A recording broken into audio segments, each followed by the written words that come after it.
Ooh-wee, Big Mo, welcome to the Lawn Stars. As you can see, I'm here at the Pond of Tranquility, where the little Shane frogs reside.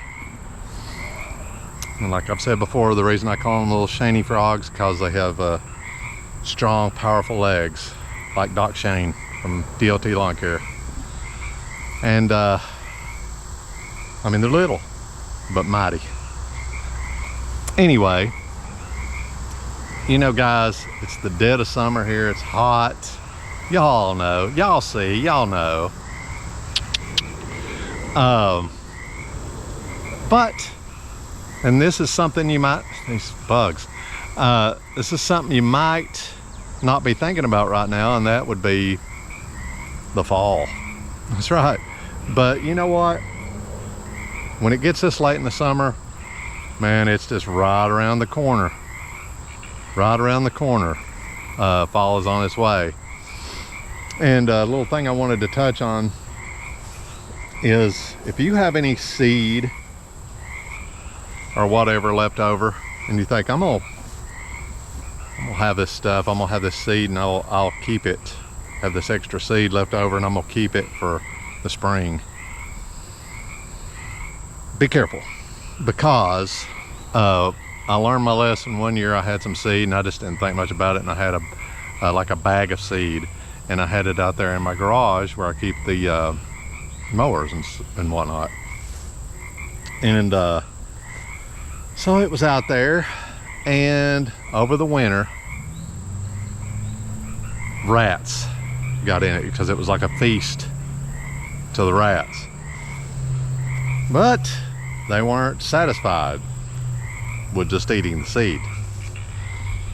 They chewed up parts of the mower. There's still, I'll show you here in a minute. In fact, I'll put it in right here. I'll put some footage in of, maybe I can find some areas on the old mower over there where they chewed on it. Anything that was in there, around the toolbox, golf balls, just anything you can think of. They just run amok in there and chewed it up.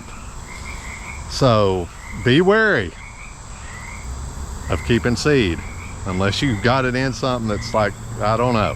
Just be careful is all I'm saying, because you could be inviting rats into your garage or wherever you keep your stuff. But anyway, let's mow this thing over here, and then we will talk some more afterwards. You like my new hat? I dig it. I dig it. Let's do it.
Okay, now before I get rained on, I want to talk to you a little bit about bartering.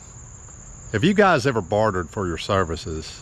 Of course, meaning have you ever mowed and received something back from a customer besides money, or gitas as we call it here.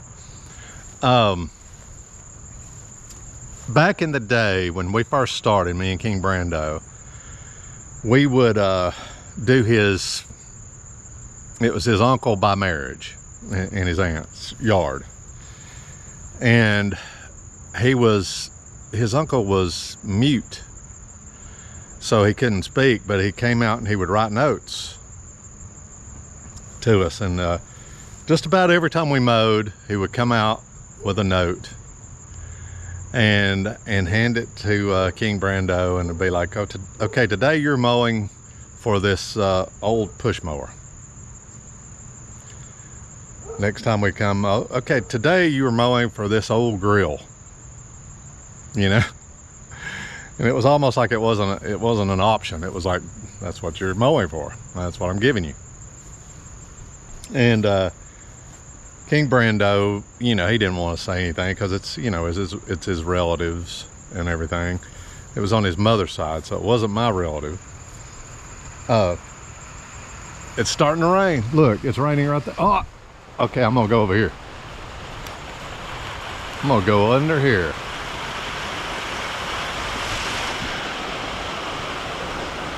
I knew I was about to. So anyway, getting back to the story. Wow, this is kind of loud. Anyway, getting back to the story, he would hand him these notes, and you know, he didn't want to be crappy to his family, I guess. But like I said, it wasn't my family. So I was just like, man, I can't mow, you know, for this junk, you know, he's giving us. And so King Brando would pay me my half of what I was supposed to get, the half of the yard that I was supposed to get. And then he would take all this junk, you know, from him. So you don't want to get, look at this. You don't want to get caught up in that situation where you're bartering and, you know, and it just keeps on, and, you know, it's just a bad, that's an example of something you don't want to do. I worked for a guy early on that he bartered with one of his customers for a real nice set of golf clubs that he wanted, that the guy had. So that's cool. I mean, if it works out in your advantage like that, you know, if it's something you want, you know, yeah, sure. Also, and what I've done in the past, I've bartered with customers for paying them back for damage I've caused, you know. Which what made me think about this whole subject is I was talking to DLT Shane from DLT Lawn Care the other day on the phone, and we were talking about busting out windows, you know, at work. And shockingly, I discovered that Shane has never, in all of his time mowing, never busted a window. And that's kind of amazing to me. Tell me, guys, in the comments below, have you know, that's one thing y'all can tell me today is, have you busted windows out before? Just curious.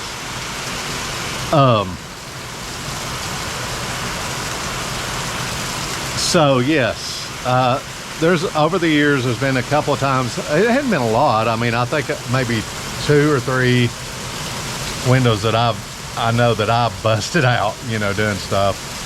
But I've actually had more than that, of workers busting out stuff, because you can get workers that are just not that experienced, and they'll, if you get anywhere around gravel, you know, they will inevitably sling a rock and break something. But Yeah, I've had them break windows out, and I've bartered with the customers because 99.9% of the time, if you bust a window out, it's cheaper for you to just pay for the thing than have to go through the whole insurance process, turn it into your insurance, and pay your deductible, and all that. You might as well just pay for the window, you know, unless it's a windshield of a Ferrari or something, you know. So yes, I bartered, you know, with customers for that, for damages, but that's about all I've done. So tell me also in the comments below, have you ever bartered for things with customers? Man, it is flat out, coming down.